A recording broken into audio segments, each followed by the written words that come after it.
Good afternoon, everyone. Welcome to another episode of Spilling Tea. I'm your host, Tiffany Daniels. We'll get into the JRC here in just a moment, but first, some disclaimers, your trigger warnings, and a little bit of a small rant coming right now because I live in Southwest Missouri. So we live kind of right in the middle, smack dab of Tornado Alley. So we are currently in tornado season, and we had an F3, I believe it was, that touchdown on the southeast attack. It was barely there a second. There wasn't any real damage. Really, only thing that I have seen is floating debris of trash everywhere on the streets and even out in our parking lot areas. Not even 5 days later. And what we're looking at coming this evening, I shit you not, after yesterday being 80 degrees, is snow. You heard that right. Snow. Tonight. On the 18th. Because I film these ahead of time, you probably won't be seeing it on the 18th, but just so you have an idea of what the weather is like out in the Ozarks, please don't try to find out. Because it's going to change. It is a mutant super beast with a temperamentality of when I get a visit from Aunt Flo. Complete with mood swings, sudden changes in weather behavior. Send help you all. Oh my god, why? Why are our springs always so freaking crazy? Anyways, had to vent to somebody. Alright, folks, to the disclaimers. When we talk about places like the Judge Rotenberg Educational Center, Agape Boarding School, Circle of Hope, Topin World, and a few others that stretch across from California all the way to the East Coast, you're going to hear vivid descriptions of catch clips of surveillance footage of people with mental health issues and disabled people getting tortured and abused. So if you got young children present, at least utilize some headphones. Also, folks, this channel is marked not for kids for a reason. We use profanity on occasion and speak on dark subjects. If your child's 16 and younger watching this, parental supervision is advised. I'm doing it backwards today, folks. We're going to get the trigger warnings and then the disclaimers, alright? Because I don't feel like rewinding. And I don't know how to edit this to save my soul. So. Alright. Also, of course, folks, this channel is marked not for kids for a reason. We do use profanity and speak on dark subjects. If your child's 16 and younger and watching, very obviously parental supervision is very much advised. If you're unfamiliar with the Stop the Shocks campaign or the campaign against the troubled teen industry, pertinent links are going to be there inside the description box. You're going to see Autistic Hoya's massive archive on the subject, Neuroclastic's article, which contains a survey where they got a hold of over 800 ABA professionals in regards to get their opinions for the JRC's behavior modification program. I will say that it did get stuck in JRC's craw so much that they actually threatened them with a defamation lawsuit if they didn't remove it off the Neuroclastic website, and they told them where they could go. So please read the article, share it on all your social media. We have Neuroclastic's GoFundMe in there just in case the JRC ever decides to get brave, because unlike them, we don't have unlimited access to shady amounts of money out of nowhere. Alright, folks, we're going to go to where we left off yesterday, but I do want to apologize in advance because our weather out here has decided to go its usual way in spring, I'm getting hit twice with sinus allergies. So if I sound a little weird or you hear me clearing my throat, I do apologize for that. I'm not going to take it out, not because I don't care, but because I don't know how. Alright? And I only like doing these once. So, let's go back to where we were yesterday, okay? So, yeah, they were talking about the risk analysis of psychotropic drugs, and I went in and used Claritin, a typical anti-sinus medication that a lot of us out here in Missouri use during the spring because we have to for survival. Insanity. And if you read through the side effects of Claritin, you're going to see a lot of the things that they mentioned here: sedation, tremors, headaches, aggression, what have you, also as a possible side effect of that medication. But what the JRC doesn't tell you is the fact that those folks who do experience the most severe side of possible side effects you're literally taking a look at 0.01% of individuals that are affected with the stronger side effects. So we're playing fast and loose with reality here. It's a scaremonger tactic without providing you any form of proper context. And it's pretty easy to see why they do things like that.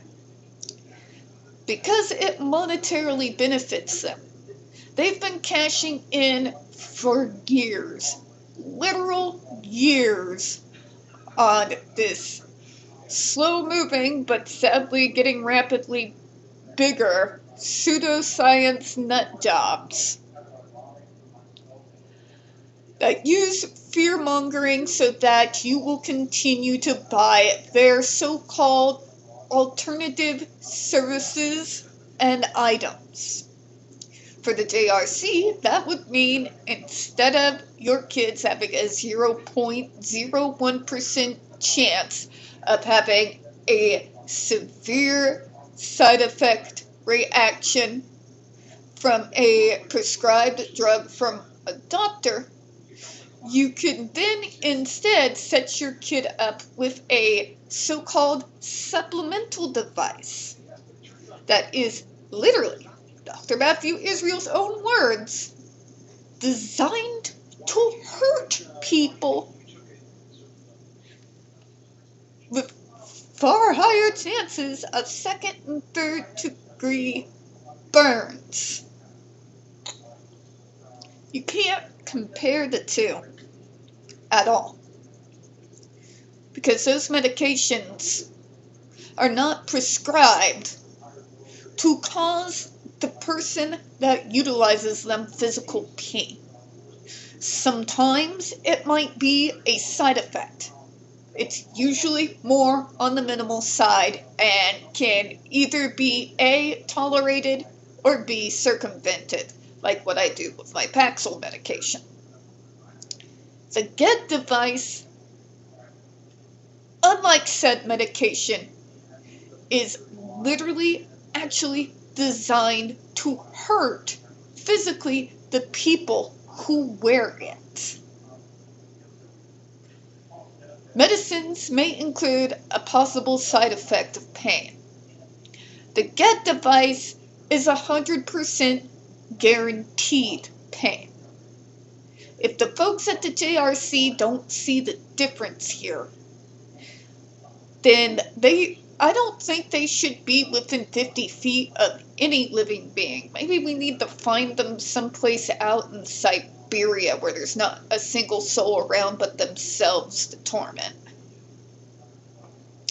But anyways, I did want to go ahead and rehash that before we get into the new paragraph. And because it's the JRC and they're stupid is special, we're going to go ahead and split this particular paragraph in half today.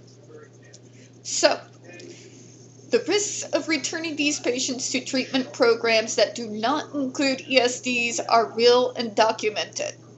2 examples are detailed in this comment. In each case, a patient who was benefiting tremendously from ESDs was removed from JRC and from ESD treatment and regressed to prior levels of problem behaviors, notwithstanding the many therapies and medications attempted at their new placements. So this is the JRC, as usual, absolving themselves from any and all blame, and then blaming the people who are trying to do what is necessary for us folks with developmental disabilities, mental health issues, what have you, by getting us transferred into adult services, because that's what needs to happen while you age. Duh! And they're going to blame the fact that the behaviors came back because they left the JRC and are no longer on the device. They're not seeing how, in actuality, this is proving that their device is a failure. Like they're not seeing it here. Okay? Here's what I mean by that. Hear me out. What has the JRC said about the device? It was to help them stop the more dangerous behaviors, right? What else have they said?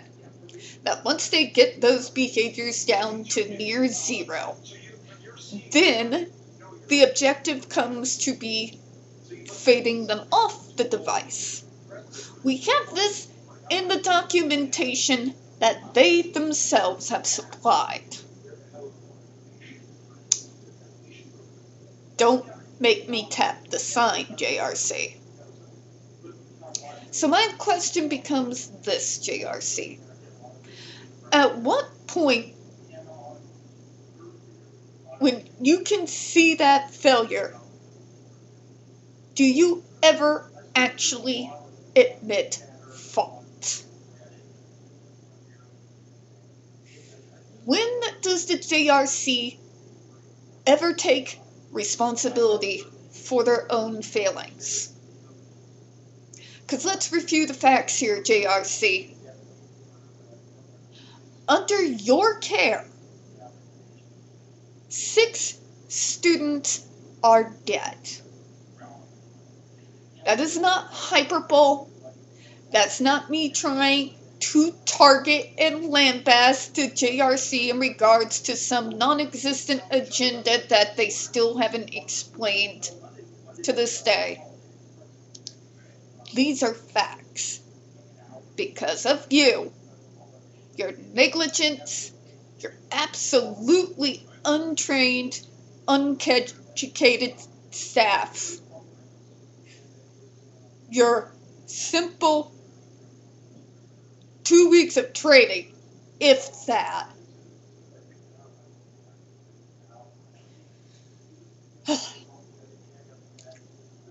You say that the whole idea is to fade them off the device. Did you not, JRC? Did you not? Okay. And you are a residential school as well as treatment program, correct? Correct? Okay, let's ask a few questions then.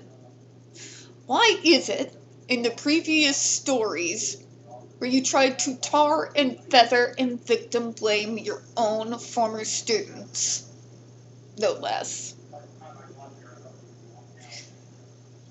why are at least 3 of them well over the ages where they should have been properly transferred over into adult services? And I'm not just talking adult services in regards to residency. This is where my knowledge in the field is going to give you guys some context that the JRC does not. So transition into adult services generally looks a little bit like this. Usually starts kicking in junior, senior year high school if you are fundamentally lucky like I was. And what it begins doing is it starts teaching life skills. So we're talking about balancing your checkbook and keeping your eye on your accounts. Other basic life skills such as cooking healthy food, and a good way to help you find healthy food while shopping in the grocery store, how to properly clean and maintain a home. Part of this transition into adult services also gets you kicked in with voc recap. And what they did with me in particular, which is why I both simultaneously had my degree as well as graduated high school within the exact same year, was my program was 2 years starting the beginning of junior year, because I already had the majority of all the credits that I needed to graduate high school. So what voc recap coordinated, and there was a few more than just me from the same school district. We've got some other developmental folks like myself that were a part of this, where I would spend half the day going to classes at OTC, Ozark Technical College. I would be there about 4.5 hours every day, where I was able to attain all the accreditations needed for the Graphic Arts Associates. Okay? That was a part of transition services. Another part of that was job coaching.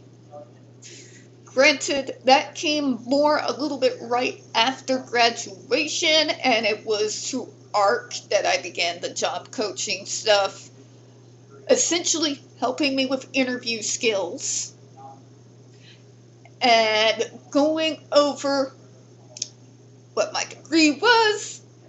Unfortunately, nobody ever hired me for said degree, but I digress. You see, it was job and vocational rehab. It was college. It was teaching very fundamental life skills. It was familiarizing me with my own medical information in history so that I would be ready to take full control of that once I had fully transferred over into adult services and, became master of my own domain, if you will. It also included HUD. When I came out of high school and I went into assisted living, a lot of the funding for me to be able to go there, as well as Medicaid, was through HUD, who also works with ARC. You can obviously see why us ARC people first while we're going hard in regards to Medicaid and Social Security now. That's its own story. But yes, so we have these. These are your basics. Okay? Basics. What was also a part of that transition service time was getting my doctors in order. And what do I mean by that? It means that the team I was seeing previously specialized specifically into middle school to high school age for folks with developmental disabilities or mental health issues, including my shrink psychologist and neurologist at the time. So, part of me transitioning over into adult services was to find those new doctors, make sure, especially for my psychiatrist and my psychologist that were going to be new, that they were very well trauma informed in regards to my past in particular, because like the JRC says, behaviors are gonna happen. So it was important for me to make sure not just your regular off-the-ground transition services were in place, but also that my mental health side of my treatment program was set up, ready to go for people that were, this is their specialty. They deal specifically trauma-informed folks with mental health issues with developmental disability disorders to assist in that transition service into full-on adult services. And then you go on from there as a launch point, right? Right? That's what it looks like when you do things correctly, when you transition at all the right ages that you're supposed to.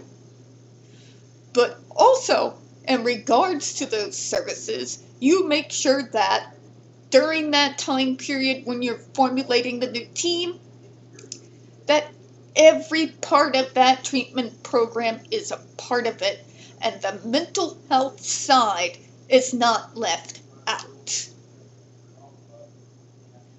That is key here.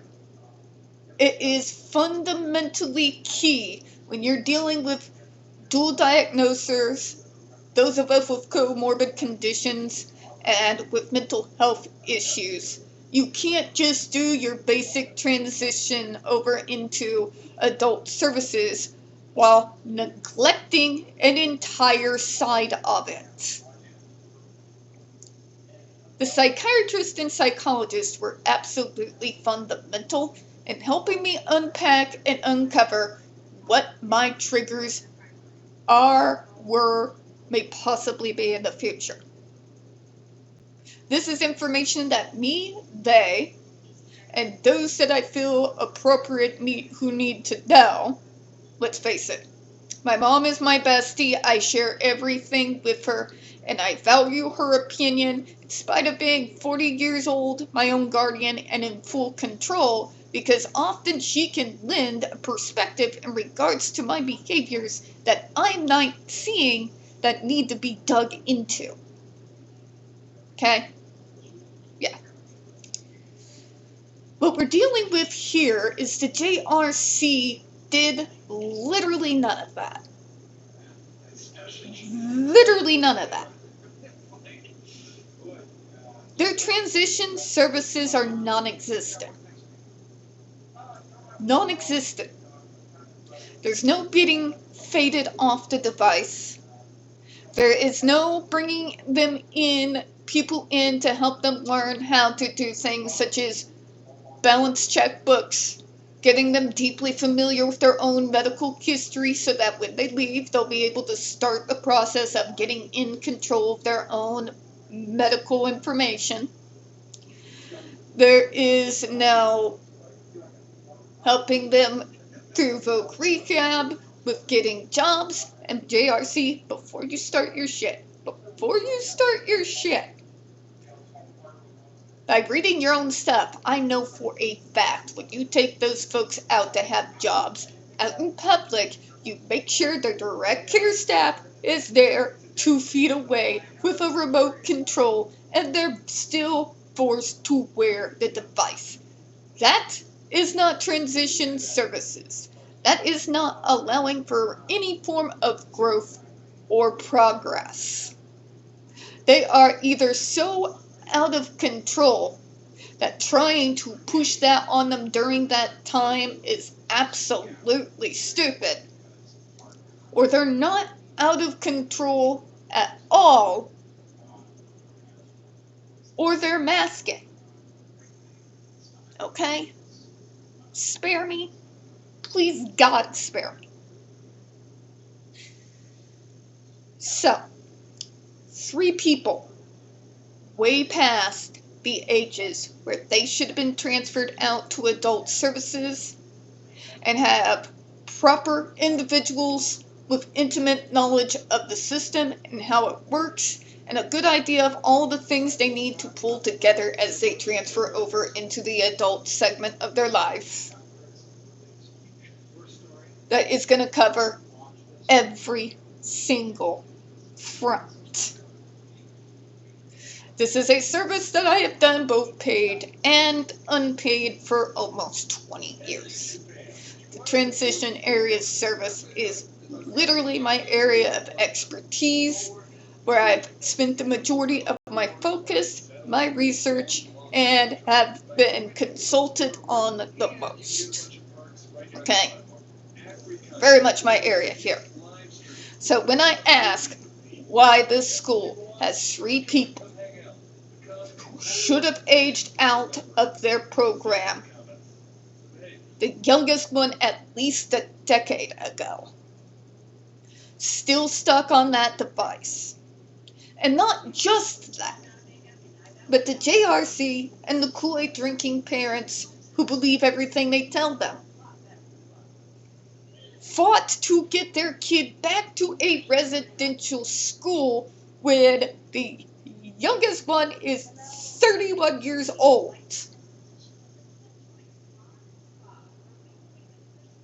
And I am supposed to believe that the GED is so revolutionary that it's gonna be the problem solver to all my ills. It doesn't work, JRC. It doesn't work, does it? That's why I asked at the beginning of this video, at what point in time do you all actually own your own failures? Because if you've got those kids who are no longer kids, 56 years old, that you fought to get back, folks, hear me on this, back into a residential school setting at 56 years old. And the fact that you are saying the reason is because their behaviors got bad again without the device. And you think you're winning any arguments with this continues to absolutely blow my mind. Blow my mind. If you got 3 people who should have aged out of your entire program years ago, forced back to your hellhole, because once they left, nobody was helping them or their parents navigate the service system correctly and helping them set up a circle of support with all their medical, their mental health, as well as social, work-oriented, and residency set up. Essentially, they just got sent somewhere and the behaviors were so extreme they didn't know how to deal with it, so they sent it back because it was so much better on the torture device. Again, JRC, when will you own your own failures? When will you realize that all the GED does is simply replace one abuser with another abuser, and at the end of the day, the kid, or the adult in this case, is still being abused. They are still being hurt. You see, it doesn't matter if I'm hurting me and causing serious injuries, or if you're hurting me and causing serious injuries. And don't start with the minuscule, just a red piece of skin. We have photos from ERs of 2nd and 3rd degree burns where you stick the electrodes. For the love of God, spare us all your stupidity. They're lies. They have been proven to be lies multiple times with photos and video surveillance footage from a time that was well before AI was easily accessible to the masses. Okay? Please, please spare us the nonsense here. For the love of God. There is something fundamentally wrong when you have kids within those age ranges still at a residential school program. They do not have any business there. They are adults. Your failures is in multiple areas here, JRC. One, you have no real decent transition services whatsoever that is going to help them in any way be able to get on out of there and move on with their lives. You do nothing with assisting them in getting a circle of support together. When I got in there, that was literally the very first part of the agenda, was beginning to set up that circle of support. For the social side, the caseworker side, the more medical side, the mental health side, that was my circle of support. They all play a role, you see? Mental health all in there. The JRC has not had that. Put that in your head for a moment. Massachusetts, at least Canton, Massachusetts, doesn't have that. ARC has it. Burrell has it. Nova has it. Easter Seals has it. March of Dimes has it. I can go all day, people. I can go all day long. Alright?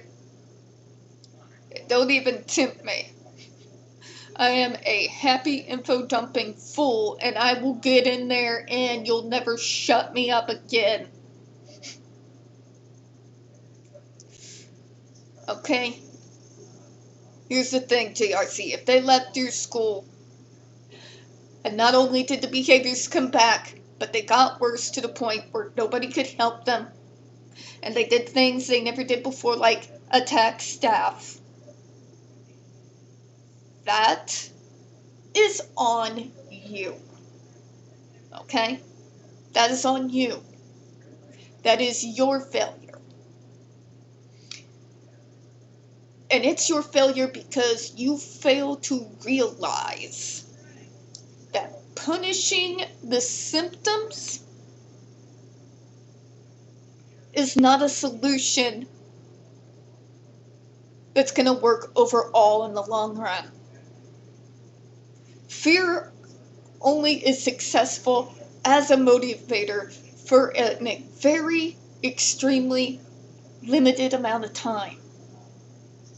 And always underneath fear is a whole hell of a lot of resentment, anger, rage, and hate. If anyone knows that, hi. I know that because it was me. Okay? Simple, right? Real simple. Yeah. If your device does not work to where a person can be faded off long before they're supposed to start getting ready to go into adult services, then your device is a failure. Okay? It means the very same things that multiple professionals have been trying to tell you all for literal decades. If you don't get to the root of the problem, then you are never going to have a solution for the problem. So that means you are setting these kids up for continued lives of torture and pain to stop the behaviors that you don't like forever, because you have nothing constructive, no tools, no self-soothing methods even, that you've provided them in their tool chest so that they can progress, grow, and as they get into adulthood, start taking on these challenges in their lives on their own. That is the difference between you and alternative treatments. It's about putting the tools in our hands so that we can, down the road, take on these challenges ourselves. Okay? Now, there are certain situations where the scope can be a little bit limited.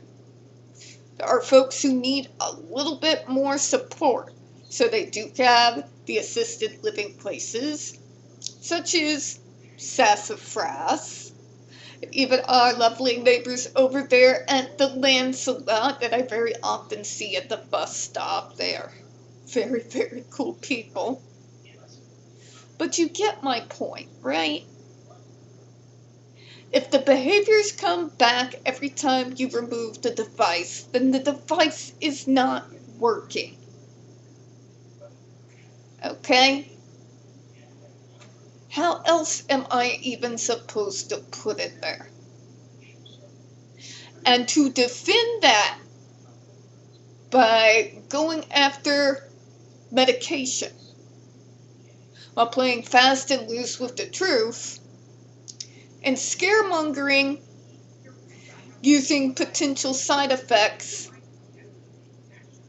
by removing all context in regards to potential side effects. That's why I did that little show and tell yesterday. Because the chances that those of us folks who are on medication, that unlike the GED is not designed to cause us physical pain, is 0.01%, my likelihood of side effects that cause physical pain from the GED is 100%. And it is absolutely designed to do exactly that. Therefore, the GED can do nothing in regards to getting to the root causes of the behaviors. It can only interrupt and stop the behaviors briefly. In order to continue to stop the behaviors, you have to continue to shock the student. Which is why it's not a real solution. But your overall quality of life and happiness is being stuck on a device designed to cause me physical pain. Okay? And whatever weird analogies you want to pull up, they don't work. At the end of the day, other interventions may cause pain. The point that makes it those different from the GED is that they were not specifically designed to do so. Also, in regard to said side effects for those other items, are extremely minuscule, and people will blow it out of proportion for fear-mongering, because unfortunately for all of us, there's a whole lot of money to be made in fear-mongering and in pseudoscience. You ever want to find out if one of those people are genuine? Read what they say, and then find out if there's something they're selling as an alternative. Because about 9 times out of 10, alright? So, JRC. If you remove the device, the behaviors come back, that means your device has failed. Saying that the device will interrupt the behaviors, bringing their frequencies down to 0. But if you remove the device, they come back. Still not a win. Comparing it to other treatment methods, even ones that could possibly, maybe, cause pain, in regards to your device, that's literally what it's designed for. Was that line? We're not the same, right? Alright, so we're going to go ahead and get off here, but before we do, just a mention of physical restraints, because for some reason the JRC can't seem to wrap their brain around the fact that the GED in and of itself is both a physical and mechanical restraint. It's really starting to piss me off. But all the restraints are gone. I can see wires on their arms, the backs of their legs, and little indentures that show me about the electrodes on their torso, Karen. That makes it a physical device. Okay? And a mechanical one too. Crazy, right? Okay, but how does it restrain them? You ever have several volts of electricity shot directly into a singular muscle on the human body? And please stop that it's only 2 seconds. Do I really have to explain again in regards to pain that 2 seconds can be entire lifetimes for the person who is experiencing the pain? Because I'm really getting tired of explaining this crap. My 20 years literally over having the same conversation over and over and over and over and over again. Okay? What that does is it causes that muscle to get very, very tense. To the point that the person that the limb is attached to is unable to voluntarily use that muscle in a way that they would prefer. Now imagine, because you've got electrodes on the back of both calves of these students, what happens if they send that shock to both legs? It's going to drop you. It's going to drop you. That's how that works. If you don't think that that is a form of restraint, beachfront property in Kansas, folks. Perfect ocean view. You can have it for a single red penny. Okay? Alright. We're going to go ahead and close out on that. We'll get into the second paragraph here in a moment, folks. We don't get very many views on this channel. And the few we do tend to get removed from time to time. So, folks, if you could, please don't forget to hit the like button, hit subscribe, and please, folks, don't forget to hit the comments. I appreciate your time. And as always, folks, we here at Spilling Tea do hope you have a good one. I'll see you all later. Bye-bye, everyone.